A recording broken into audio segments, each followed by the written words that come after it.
এই পড়ে আছে 4 বছর ধরে।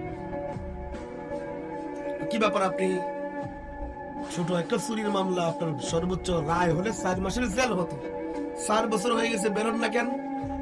হুজুর আমাকে বের করার মতো কোনো উকিল নেই, টাকা নাই, উকিল ধরতে তো পয়সা লাগবে, ওই উকিল ধরার পয়সা নাই, এই জন্য কত শত শত মানুষ, নিরপরাধ মানুষ জেলখানায় পৌঁছতেছে।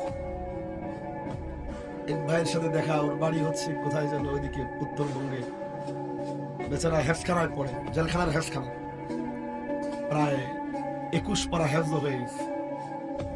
তো কইতেছে যে হুজুর টাকা বেরোয়া দরকার নেই, আল্লাহ যেন হাফেজ বানায় বের করে।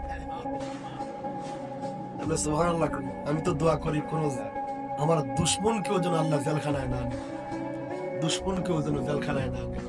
আর যে জালেম গুলো মানুষকে, নিরপরাধ মানুষকে জেলখানায় নিছে, আল্লাহ দুনিয়াতে দেখাইছে যে আল্লাহ এদের হাতেও হাত কড়া করিয়েছে। মানে আমি যে সময় প্রথম, মানে এটা আমার প্রসঙ্গ না, আমি মাঝখান দিয়ে এটা মনে পড়ে গেল কেন, মানে আমি ওই সময় বলতাম, যে সময় নিরপরাধ মানুষগুলোকে জেলখানায় ঢুকাইছে, আমার মনে হতো যে শেখ হাসিনার মনে যদি সামান্য দয়া থাকতো, আর সে যদি এক একটা কাস্টাডির মানুষের চোখের পানি দেখতো, জালেমের অন্তর যদি সামান্য দয়া থাকতো, ও নিজে আত্মহত্যা করে বলে যেত যে কি করলাম। আমাকে এমন সময় ধরছে যে আমি বিয়ে করার 6 দিনের মাথায় বউকে নিয়ে আসছে বাড়িতে, ঢাকায় গেছি বেড়াইতে, কিচ্ছু জানি না ঢাকা শহরের কি অবস্থা।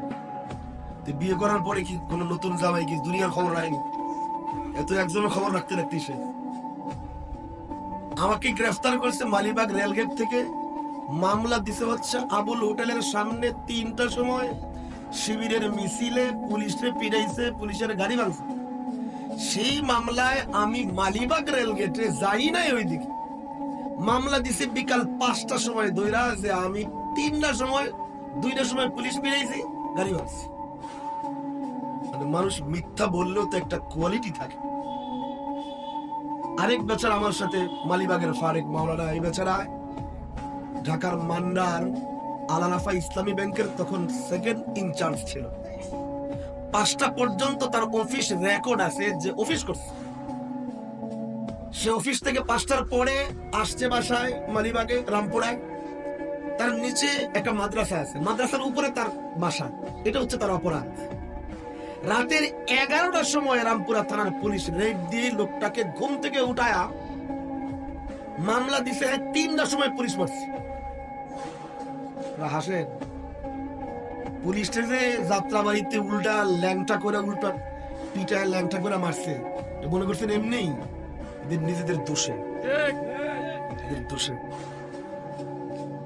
তো ওই দিন যে রাতের বেলার চোখের পানির দৃশ্য যদি দেখতেন, এরকম নিরপরাধ নিরীহ মানুষগুলোকে ফাঁসাইছে, আমাকে মামলা দিছে 9 ধারায়, পুলিশ ফিরাইছি, পুলিশের কর্তব্য কাজে গাওয়ালা দিছি, পুলিশের গাড়ি পুরাইছি, জানি না।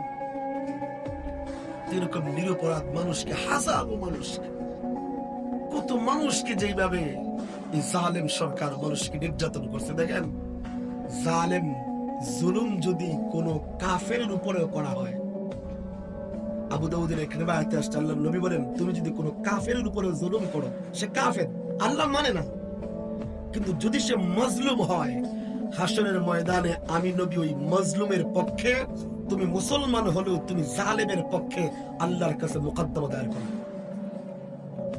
বড় ভয়ানক জিনিস জুলুম, জুলুম বড় ভয়ঙ্কর জিনিস, বড় ভয়াবহ জিনিস। জুলুম করবেন না ভাই। আজকে জালেমের পতন হয়েছে, জালেমের পতন দেখা নিজেও জালেম হয়ে। দেখেন আমাদের গণতান্ত্রিক রাষ্ট্রে, আমার প্রসঙ্গ না এটা, আমি বলবো না এই প্রসঙ্গে, গণতান্ত্রিক রাষ্ট্রে, এটা ইসলামিক রাষ্ট্র না, গণতান্ত্রিক রাষ্ট্র, কেউ বিএনপি করবে, কেউ আওয়ামী লীগ করবে, এই দল করা কোনো অপরাধ না, রাষ্ট্রীয় আইন।